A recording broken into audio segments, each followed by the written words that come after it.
사실은 제가 오늘 특별 연주를 준비했었습니다. 시간이 안 될 것 같아서 생략을 하고요. 다음에 주님이 인도하시면 특별 연주를 들려드리겠습니다. 9월을 다 보내고 오늘로써 10월 첫 주일을 맞이하게 됐습니다. 우리 모든 성도님들이 가을이 되고 있는 것을 온몸으로 느끼시죠? 하루하루 달라지는 것을 저희들이 느끼면서 맞이하고 있습니다. 저는 이 계절, 여름이 지나고 가을로 접어들면서 가을이 조금 한 발짝씩 깊어지는 이런 시기 속에서 추억으로 떠올리게 되는 그런 일이 있습니다. 저는 시골에 살고 있었고 저의 시골집에는 이 집 저 집마다 모든 집들이 이 계절이 되면 양잠을 했습니다. 양잠 혹시 모르시는 분 계신가요? 양잠?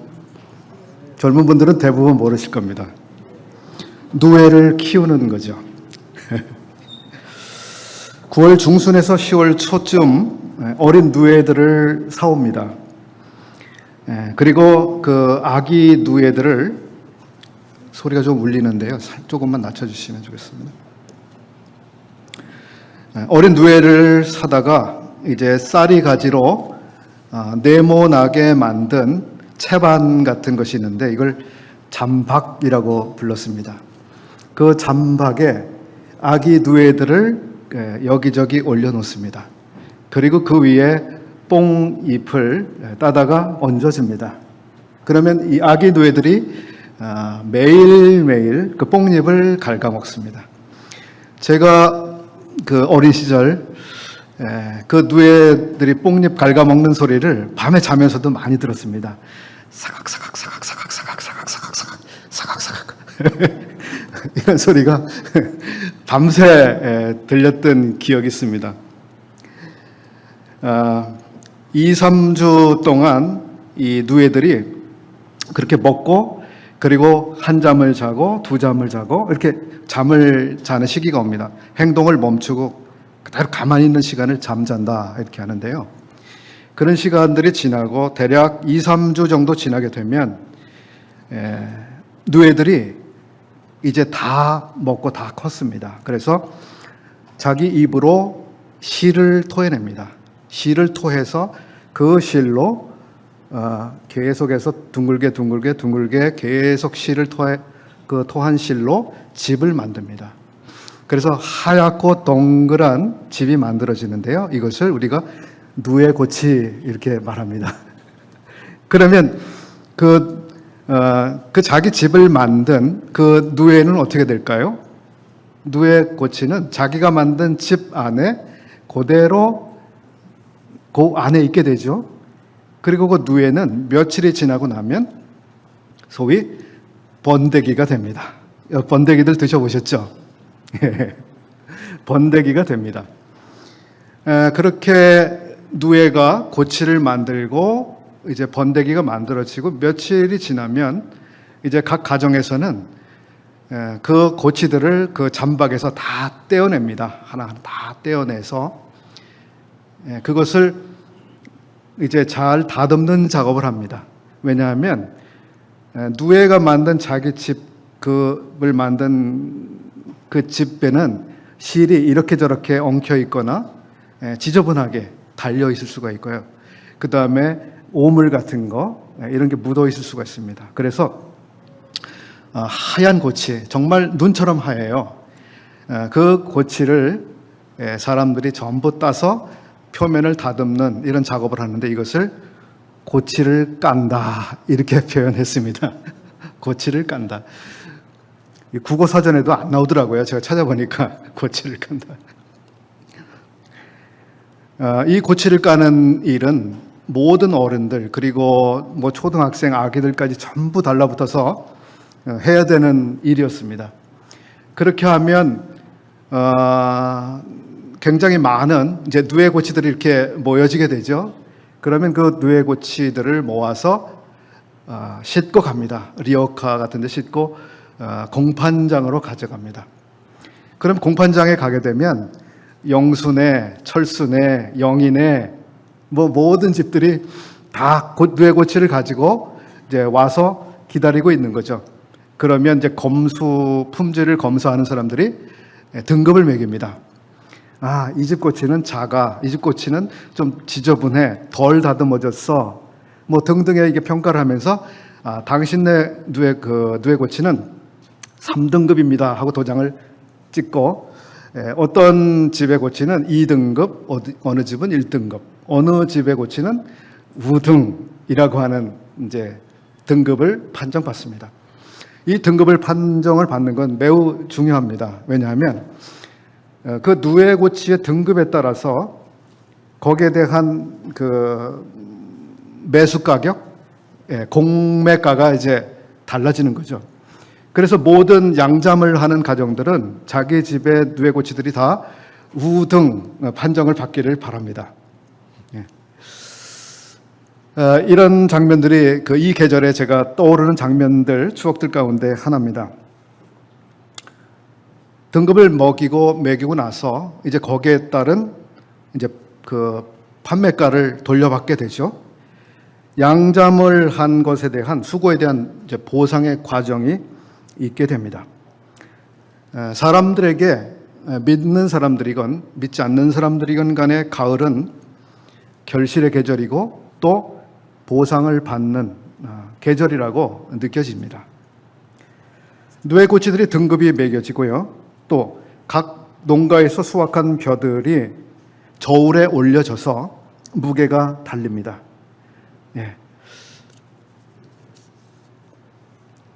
그래서 오늘 말씀을 제가 이렇게 정했습니다. 우리 삶이 저울에 달릴 때, 우리의 삶도 저울에 달립니다. 그리고 몇 킬로그램이나 나가는지 평가를 받게 됩니다. 우리 사무엘상 2장에 있는 말씀과 다니엘서 5장에 있는 말씀 두 곳을 읽어보겠습니다. 사무엘상 2장 2절, 사무엘상 2장 2절. 우리 한번 함께 읽어보겠습니다. 2장 2절, 3절까지요. 시작. 여호와와 같이 거룩하신 이가 없으시니 이는 주밖에 다른 이가 없고 우리 하나님 같은 반석도 없으심이니이다. 심히 교만한 말을 다시 하지 말 것이며 오만한 말을 너희의 입에서 내지 말지어다. 여호와는 지식의 하나님이시라 행동을 달아보시느니라. 무엇을 달아보신다고 하셨죠? 행동을 달아보십니다. 자, 이번엔 다니엘서 5장 읽어보겠습니다. 5장 18절 21절까지 읽겠습니다. 함께요. 다니엘서 5장 18절. 피셨으면 함께 읽겠습니다. 시작. 왕이여 지극히 높으신 하나님이 왕에 붙인 느부갓네살에게 나라와 큰 권세와 영광과 위엄을 주셨고 그에게 큰 권세를 주셨으므로 백성들과 나라들과 언어가 다른 모든 사람들이 그의 앞에서 떨며 두려워하였으며 그는 임의로 죽이며 임의로 살리며 임의로 높이며 임의로 낮추었더니 그가 마음이 높아지며 뜻이 완악하여 교만을 행함으로 그의 왕위가 패한 바 되며 그의 영광을 빼앗기고 사람 중에서 쫓겨나서 그의 마음이 들짐승의 마음과 같았고 또 들나귀와 함께 살며 또 소처럼 풀을 먹으며 그의 몸이 하늘 이슬에 젖었으며 지극히 높으신 하나님이 사람 나라를 다스리시며 자기의 뜻대로 누구든지 그 자리에 세우시는 줄을 알기에 이르렀나이다. 제가 22절 이하는 제가 읽어드리겠습니다. 벨사살이여 왕은 그의 아들이 되어서 이것을 다 알고도 아직도 마음을 낮추지 아니하고 도리어 자신을 하늘의 주제보다 높이며 그의 성전 그릇을 왕 앞으로 가져다가 왕과 귀족들과 왕후들과 후궁들이 다 그것으로 술을 마시며 왕이 또 보지도 듣지도 알지도 못하는 금, 은, 구리, 쇠와 나무, 돌로 만든 신상들을 찬양하고 도리어 왕의 호흡을 주장하시고 왕의 모든 길을 작정하시는 하나님께는 영광을 돌리지 아니한지라. 25절 읽겠습니다. 기록된 글자는 이것이니 곧 메네 메네 데겔 우 바르시니라. 그 글을 해석하건대 메네는 하나님이 이미 왕의 나라 시대를 세워서 그것을 끝나게 하셨다 하며, 데겔은 왕을 저울에 달아보니 부족함이 보였다 하며. 27절까지 읽어드렸습니다. 위의 두 말씀에서 공통으로 발견되는 하나님에 대한 사실은 그분은 사람들의 행동을 달아보시며 우리 삶을 저울에 달아보시는 분이라고 하는 것입니다. 사무엘상에서 사무엘의 어머니 한나가 말한 것을 보면 사람들은 교만한 말과 오만한 말을 하면서 자기가 꽤 중요한 사람이고 가볍게 취급될 존재가 아니라고 과장하는 그런 경향이 있음을 말해주는 것 같습니다. 무게를 달아본다, 저울에 무게를 단다 라고 할 때 이 무게, 중량이죠. 이 무게라고 하는 것은 구약 성경 어원에서 그것은 영광이라는 말과 관계를 갖습니다. 영광이라는 말은 곧 무겁다, 무거운, 무게, 중량과 같은 의미를 담고 있습니다. 금을 무게로 재어서 그 무게를 따라서 그 가치를 매기는 것처럼 영광이라고 하는 것도 그 무게에 따라서 가치가 평가됩니다. 다니엘서 5장을 우리가 보았습니다만 하나님은 벨사살 왕의 무게를 달아보셨습니다. 그가 하나님의 저울에 달리기 전에 그는 자신의 무게가 엄청나다고 스스로를 평가하고 있었습니다. 그의 아버지 바벨론 왕 느부갓네살 역시 그러했습니다. 다니엘서 4장 28절을 제가 읽어드리겠습니다.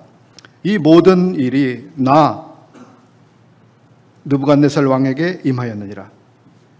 12달이 지난 후에 내가 바벨론 왕궁 지붕에서 거닐세 나 왕이 말하여 이르되 이 큰 바벨론은 내가 능력과 권세로 건설하여 나의 도성으로 삼고 이것으로 내 위엄의 영광을 나타낸 것이 아니냐 하였더니 이 말이 아직도 나 왕의 입에 있을 때에 하늘에서 소리가 내려 이르되 느부갓네살 왕아 내게 말하노니 나라의 왕위가 내게서 떠났느니라. 느부갓네살 왕이 얼마나 자기의 권력이 탄탄한지 영광스러운지 대단한지 자신하고 있었죠. 하루아침에 끝났습니다.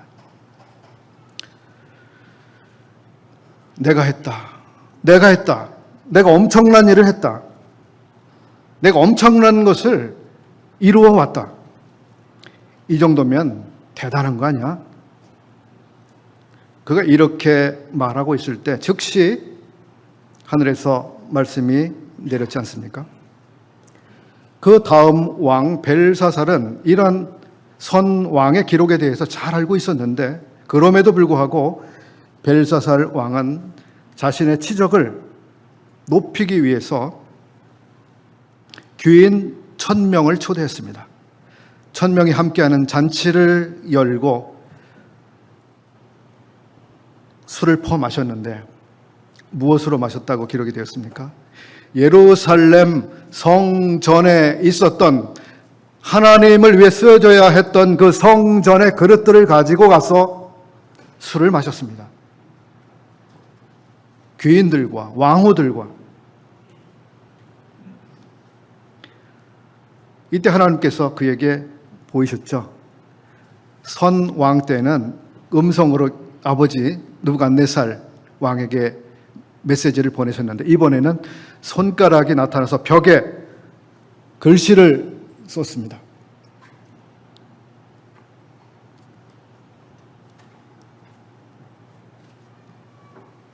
내가 지금 무엇을 하느냐? 내가 너의 무게를 달아보았다. 너의 무게는 나의 기대에 너무 미치지 못하는 그런 무게다. 너는 자랑하겠지만 너는 빈 껍데기야. 마치 연기를 저울에 올려놓은 것처럼. 연기가 무게가 얼마나 나갈까요? 너는 지금 그래.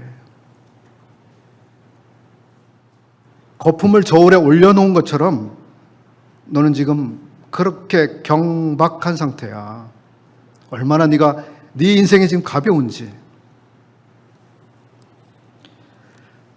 가을은 무게가 달리는 계절입니다.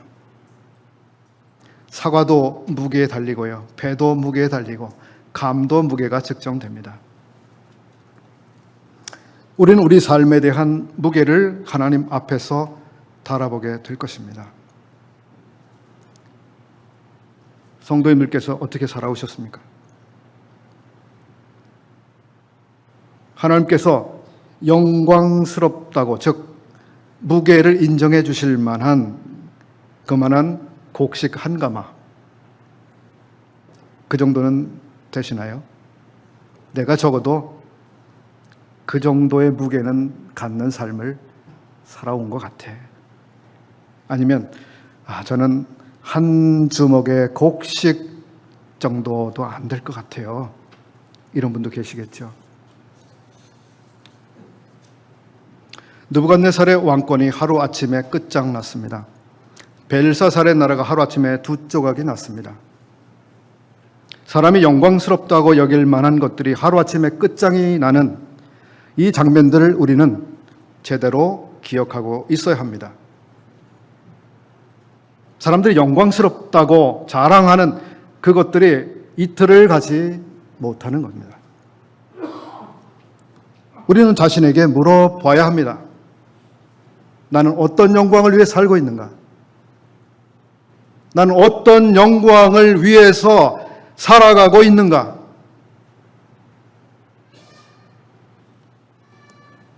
하나님은 모든 사람의 삶의 무게를 달아보실 것입니다.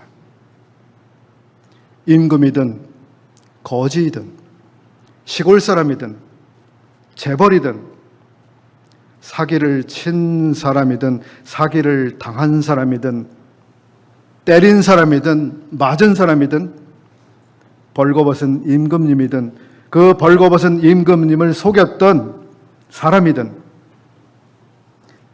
감옥에 갇힌 사람이건 감옥에 가둔 사람이건 무언가를 판 사람이든 무언가를 산 사람이든 모든 사람은 하나님의 저울에 달립니다. 두 번째, 하나님은 중심을 달아보실 것입니다. 사람은 외모로 사람들의 경중, 즉 무게를 평가합니다. 그 사람 잘생겼어. 미남이야. 사람들이 가진 권력의 크기, 재력의 크기, 지식의 크기, 인기의 정도, 추종자의 크기, 그의 가문의 크기 등등이 사람들이 무게를 재고 있는 척도입니다. 그런데 하나님은 사람의 중심으로 무게를 재실 것입니다. 외모, 권력, 재력, 학력, 인기 이런 것들은 그 자체로는 이 하나님이 무게를 재실 때 아무 관계가 없을 것입니다. 플러스도 마이너스도 아닙니다. 그 자체로. 그럼에도 불구하고 모든 사람들이 거기에 얼마나 열을 내며 살고 있는지요. 오히려 하나님은 사람들에게 좋은 것들을 나눠주신 것에 대해서 감사하게 여기고 그것을 주신 분이 그것을 왜 주셨는지에 대한 목적을 따라서 우리 삶을 얼마나 고귀하게 살았는지를 측정하실 것입니다. 우리가 가지고 있는 것이 무엇입니까? 나는 100만 원이 있어. 난 집이 있어. 나는 차가 있고, 나는 자격증이 있고, 나는 친구가 있고, 나는 힘 있는 사람들이 내 주변에 있어. 좋습니다. 그 자체는 그램수가 제로입니다.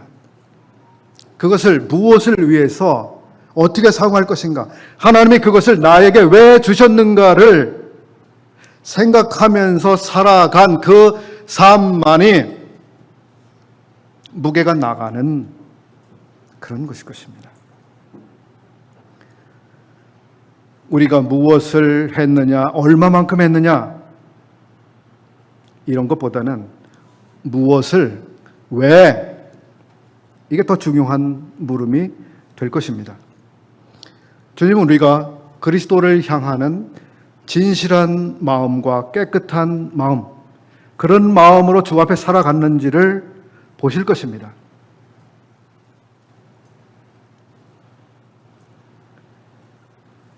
세 번째로, 하나님의 저울만이 공정한 저울이며 확실한 저울이라고 하는 것입니다.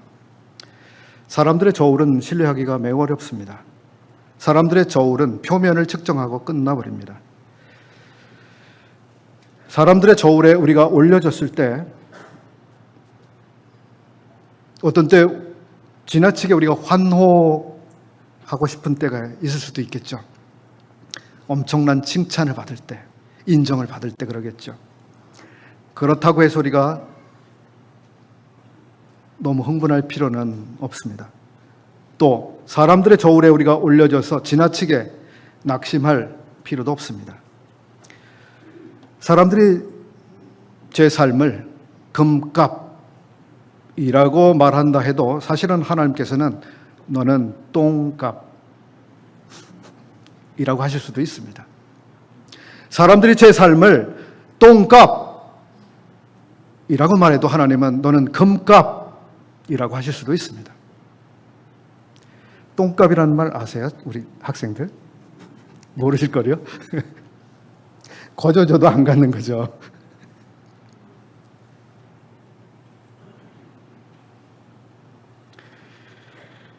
그분의 평가는 공정하고 영원합니다.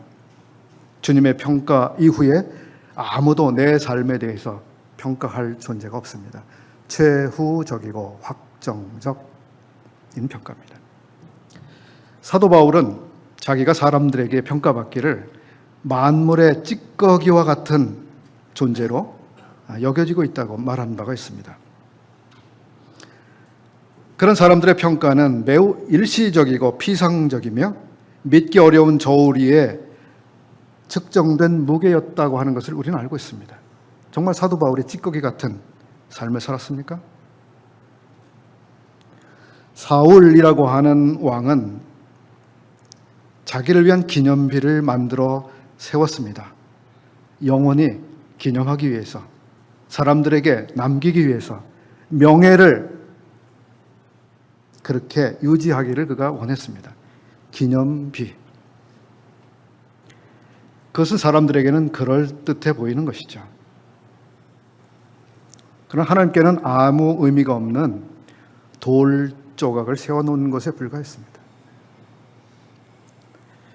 고린도전서 4장 19절과 20절 상반절을 보게 되면 내가 너희에게 속히 나아가서 교만한 자의 말을 알아볼 것이 아니라 오직 그의 능력을 알아보겠노니 하나님의 나라는 말에 있지 아니하다. 이렇게 기록해주고 있습니다.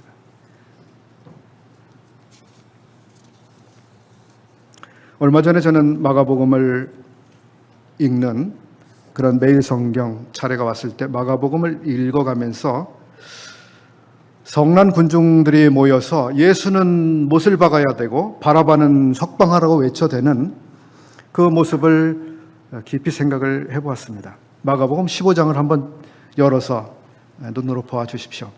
마가복음 15장 11절 이하입니다.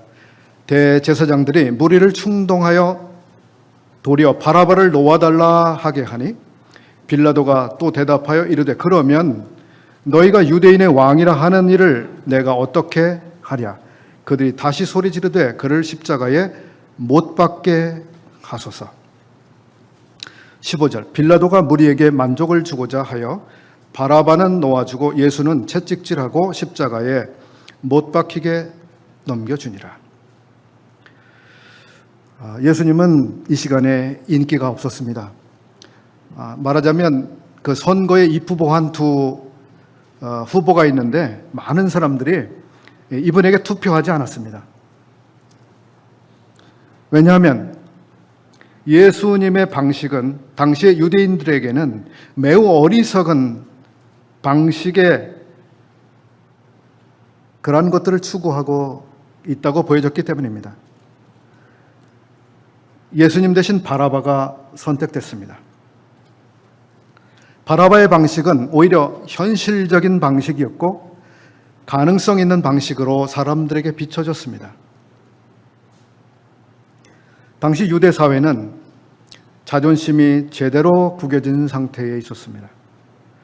영광스러운 이스라엘, 하나님의 나라, 하나님이 계시는 나라, 그러한 영광스러움은 땅에 떨어져 있는 그런 시대. 그들은 주권을 잃어버렸습니다. 로마 행정관이 그들을 다스리고 있었습니다. 유대인들은 다윗과 솔로몬이 통치하던 시대를 그리워하면서 어떻게 하면 그 시대를, 그 영광을 회복할 수 있을까? 대단히 갈망하고 있었죠. 어떻게 하면 이 치욕스러운 상황을 끝내고 하나님이 통치하시는 그 나라를 회복할 수 있을까? 그렇게 하기 위해서 예수님이 지금 우리에게 제시하시는 그 방법대로 우리가 따라갈 것인가? 아니지. 저렇게 해서는 아무것도 안 되지. 실패할 수밖에 없는 저런 방법은 우리 따라갈 수 없어. 차라리 바라바가 나아. 그렇지. 밀란을 일으키고 사람들을 모아서 탈레반처럼 함께 싸우는 게 그게 좋은 방법이야. 눈에 보이는 현실적인 방법이었죠. 자기들이 뭔가를 할 수 있는 방법이라고 믿었습니다. 그래서 사람들은 외쳤습니다. 바라바는 살리고 예수에게는 죽음을 이라고 외쳤습니다. 예수님의 방식은 사람들에게 참 어리석은 방식이었습니다. 고린도전서 2장 6절에 있는 말씀을 제가 읽어드리겠습니다. 우리가 온전한 자들 중에서 지혜를 말하노니 이는 이 세상의 지혜가 아니요 또 이 세상에서 없어질 통치자들의 지혜도 아니요. 주님 당시에 사람들이 생각한 그 지혜로운 사람들의 생각은 예수님은 참 바보 같은, 지혜롭지 않은, 그래서 당시의 모든 왕들, 집권자들, 통치자들의 눈에는 예수님의 방법은 너무 어리석고 비현실적인, 채택할 만한 게 하나도 없어 보이는, 그렇게 보였습니다. 8절, 이 지혜는 이 세대의 통치자들이 한 사람도 알지 못하였나니. 저는 제 삶을 돌아봤습니다. 제 삶에 예수님은 지푸라기와 같았었습니다. 바람이 불어서 지푸라기가 저쪽으로 날아가든 아니면 저쪽으로 날아가든 그 지푸라기가 어느 쪽으로 날아가든 그게 나와 무슨 상관인데? 제 삶과 무관한 분이었습니다. 그분이 5,000명을 먹이든 말든 그게 나와 무슨 상관인데? 중풍병자를 고친 게 그게 나와 무슨 상관인데? 나에게 무슨 의미가 있는 거지? 그분이 감람산에서 심한 통곡과 눈물을 흘려가면서 기도했다고 그러시는데 그게 나하고 무슨 상관인데? 제 태도가 그러했었습니다. 나하고는 무슨 아무 상관도 없는, 그분이 창에 찔리고 가시관에 머리에서 피가 흐르고 그게 나와 무슨 상관이지? 제가 그렇게 예수님과 무관한 삶을 살고 있었습니다. 예수님이 석방되든 바라바가 석방되든 그 내 삶과 무슨 관계가 있는데? 제가 하나님에 대해서 무심하고 또 예수 그리스도의 삶과 그분의 죽음이 갖는 그 무게에 대해 아무것도 몰랐던 그런 삶을 살았었습니다. 그런 저에게 하나님의 긍휼이 임했습니다. 무감각한 저에게 감각을 주셨습니다. 보지 못했던 눈으로 보게 하셨습니다. 예수 그리스도께서 당하신 그 고통이 무엇인지에 대해서 감각할 수 있는 그 감각을 주셨습니다. 독생자를 보내주신 하나님의 사랑에 대해서 그 무게가 어느 정도의 무게인지를 알게 하셨습니다. 사도 바울이 이런 기록을 남겼습니다. 갈라디아서 1장에 나오는 이야기입니다. 내가 내 동족 중 여러 연갑자보다 유대교를 지나치게 믿어 내 조상의 전통에 대하여 더욱 열심히 있었으나 그러나 내 어머니의 태로부터 나를 택정하시고 그의 은혜로 나를 부르신 이가 어머니의 태로부터 나를 택정하시고 그의 은혜로 나를 부르신 이가 그분이 나에게 무엇을 하셨습니까? 그의 아들을 내 속에 나타내시기를 기뻐하셨을 때에 내 삶에 완전한 변화가 찾아왔습니다. 그 아들을 내 속에 나타내 주셨을 때 내 삶은 변했습니다.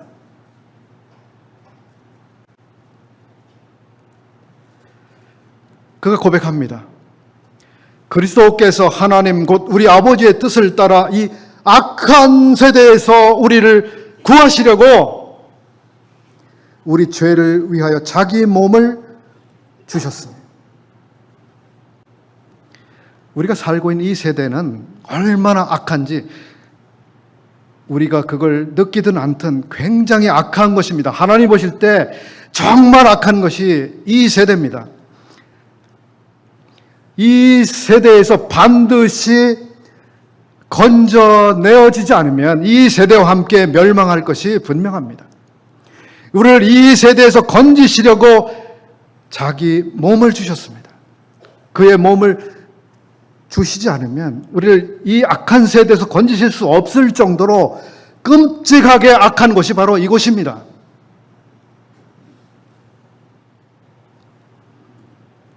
사도 바울은 그 아들을 자기 속에 나타내 주신 그 은혜 때문에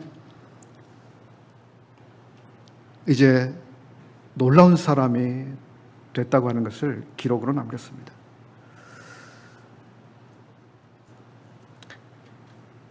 그분을 보게 된 우리 눈은 복이 있습니다. 제 말에 동의하시면 아멘 하십시오. 그분을 보고 있는 우리의 눈은 복이 있습니다. 그분의 음성을 알아듣고 있는 우리 귀는 복이 있습니다. 그분을 노래하고 자랑할 수 있는 우리의 입술은 복이 있습니다. 그분을 지각할 수 있는 이 모든 감각을 주신 모든 성도들은 복이 있습니다. 그렇습니까? 저는 이런 생각을 해봅니다. 성도가 이 세상에서 주님과 함께 살아간 단 하루의 날이라도 하나님 없이 이 세상에 모든 좋은 것을 소유한 재벌보다도 모든 권력을 소유한 통치자들보다 더 무거운 값진 하루를 살고 있다고 하는 것을 여러분 아십니까?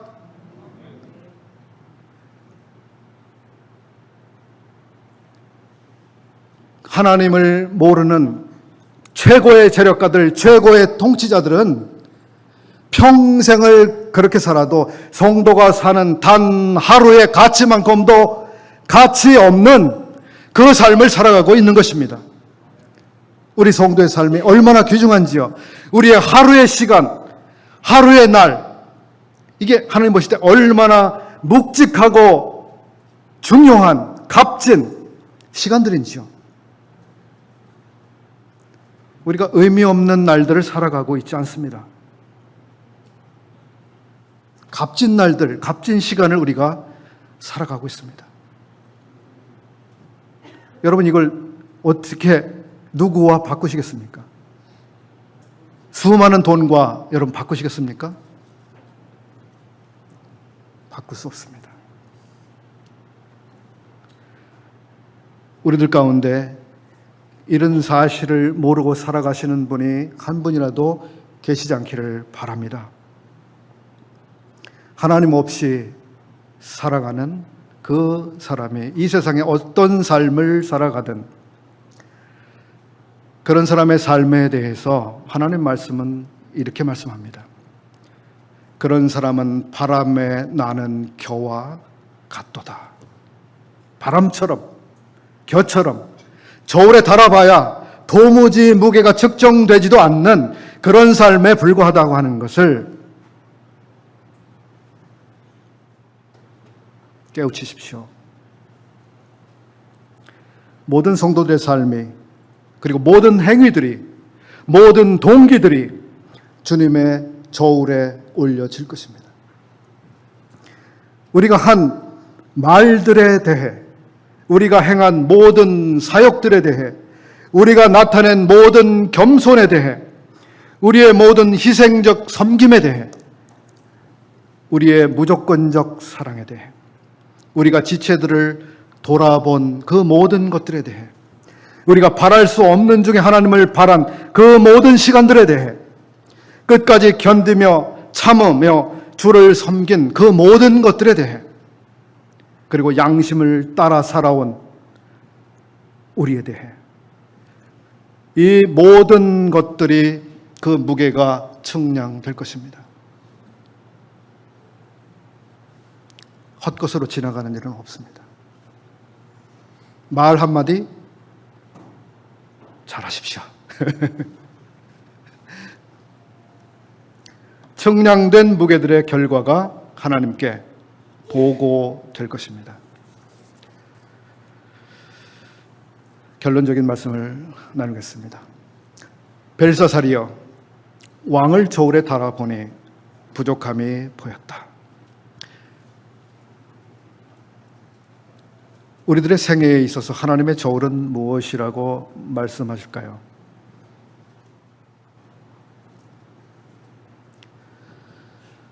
하나님은 성도들의 생애를 이끌어가고 계십니다. 영광의 무거운 것을 이루기 위해 환난의 가벼운 것들을 통과하게 하신다. 고린도 후서에 나오는 말씀입니다. 영광의 중한 것, 영광의 무거운 것, 묵직하고 가치 있는 것들을 우리 삶에 하나님이 만들어 가고 계십니다. 2주 전에 우리 성도님 가정에 슬픈 일이 있었습니다. 아들의 죽음.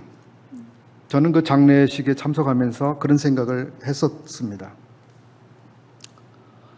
42년 동안 장애를 가진 아들을 돌보는 수고를 하셨습니다. 그 아들을 건사하는 것은 정말 힘든 일이었고요. 매우 힘든 시간을 42년을 보내오셨습니다. 아들이 생명이 위태하던 일들이 여러 번 있었습니다. 그때마다 그 부모님들 대신 우리 성도님들, 형제님, 자매님은 얼마나 속을 태우는 밤을 보내셨을까요? 잠을 설치셨겠죠. 인내의 한계를 넘나드는 경험을 많이 하셨을 겁니다. 42년. 그 긴 경주를 우리 형제 자매님이 잘 달리신 것을 제가 보았습니다. 포기하고 싶었던 날들, 그만두고 싶었던 시간들이 얼마나 많았겠습니까? 그럼에도 불구하고 우리 형제 자매님이 믿음의 경주를 포기하지 않았습니다. 끝까지. 하나님은 모든 견딤과 참음에 이르게 하셨습니다.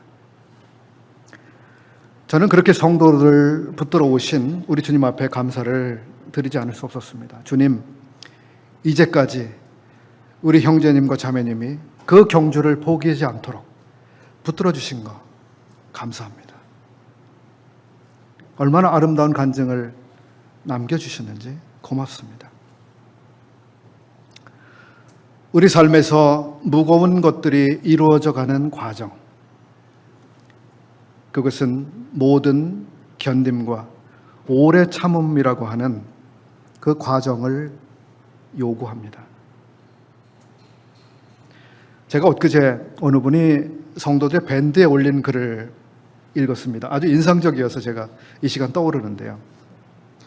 미국의 정보기관에서 요원들을 새로 뽑을 때 이렇게 한다고 합니다. 신문에 구인 광고를 낸다고 해요. 사람을 뽑습니다. 어떤 직업인지 밝히지 않고요. 근무 조건도 얘기하지 않고요. 무엇을 해야 되는지도 얘기하지 않는답니다. 여기에 응시하기 위해서 어떤 자격이 필요한지, 나이라든지, 등등의 아무 조건을 거기 제시하지 않고 그냥 사람을 모집합니다. 직업을 갖기 원하면 몇 날, 몇 시, 어디에 모여 주십시오라고 구인 광고를 올린다고 해요. 사람들이 한 100명쯤 모여든답니다.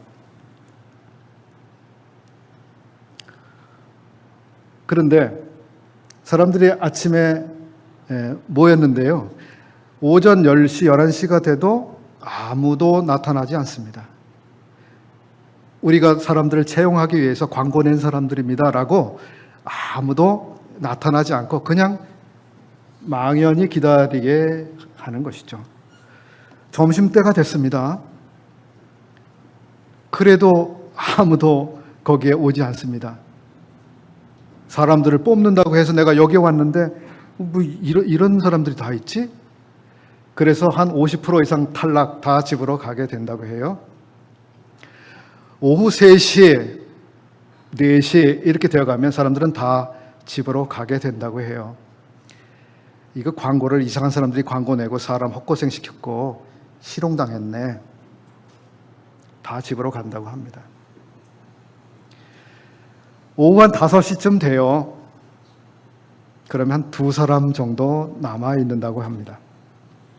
그때 광고를 냈던 미국 정보기관 직원이 가서 우리가 사람들을 채용하기 위해서 광고를 낸 사람들입니다. 이렇게 얘기하고 그 사람들을 채용하게 된다고 합니다. 미국 정보기관에서 일하는 데 있어서 대단히 많은 자격과 여러 가지를 요구할 것 같으시죠? 그렇게 뽑는데요. 그렇게 무조건 끝까지 그냥 기다리는. 그래서 무엇을 기다린 거죠? 채용하겠다고 말한 그 말을 끝까지 믿은 거예요. 끝까지. 그렇게 끝까지 믿은 사람들만 채용이 되는 겁니다. 여러분, 주님을 따라가는 길, 주님을 섬기는 길, 뭔가 비슷하지 않습니까? 내가 다시 갈 거야. 내가 너희들에게 다시 와서 너희들을 내게로 영접할 거야.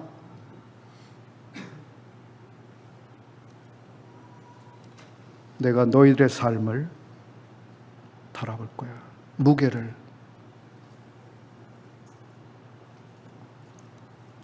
베드로전서 1장 7절에 있는 말씀을 마지막으로 읽고 마치겠습니다. 베드로전서 1장 7절.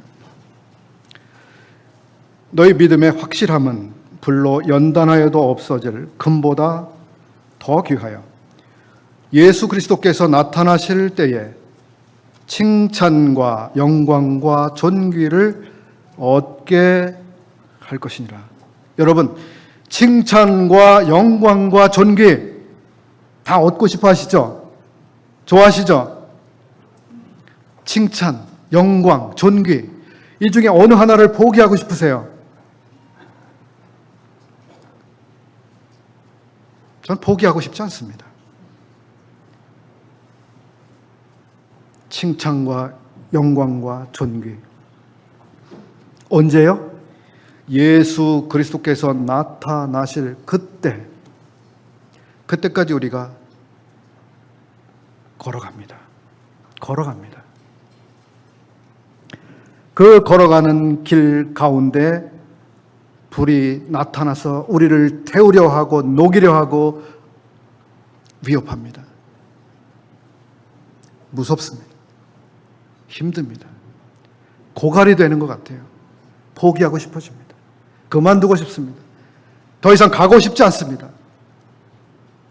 그런 일들이 우리 삶에 얼마나 많이 찾아옵니까? 여러분, 그러나 칭찬과 영광과 존귀는 끝까지 경주한 성도들에게 주어질 것입니다. 우리 삶의 무게, 주님께서 우리 삶의 무게를 달아보실 것입니다. 모든 성도님들이 주님 앞에서 이 아름다운 상급을 다 얻으시게 되기를 바라겠습니다. 고맙습니다.